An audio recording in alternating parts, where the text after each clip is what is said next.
ადამიანი როდესაც ფიზიკურად შეგეხება, იმის პატიება არ შეიძლება. ფიზიკური შეხება ეს მაჩვენებელია. ეს არ არის ხო, სხვანაირად ვერ გერევა და ძალას ხო, ვერ გერევა და ვერც მოგერევა, თქვათ სამართალი ხარ ადამიანი და იყენებს ფიზიკურ ძალას. მაგრამ ყველაზე დიდი ტრაგედია ამაში ის კი არ არის, რომ თქვათ შემეხნენ და მე დავიცავი თავი. თვითონ საზოგადოების დამოკიდებულება, ხო? იცით როგორ ფილტრავს თქვენს საახლობლოს და თქვათ ახლობელ ადამიანებს მსგავსი შემთხვევები ცხოვრებაში. თქვათ თავი დავანებოთ, რომ ეს ჩემთვის ტრაგედია იყო, თქვათ პარტნიორის მხრიდან ძალადობა, ხო? საყვარელი მამაკაცისგან მსგავს ქმედებაზე იფიქრებდით, როდეს მოულოდნელი იყო, თუ ამას ჰქონდა რაღაცა წინა. ანა.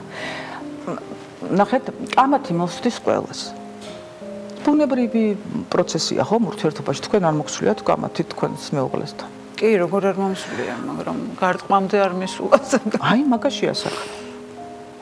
თქვენი კამათი, როდესაც გადაიზრდება იმაში, რომ ხელჩართულ ბრძოლაში უცებ გაოგნებული ხარ, ხომ?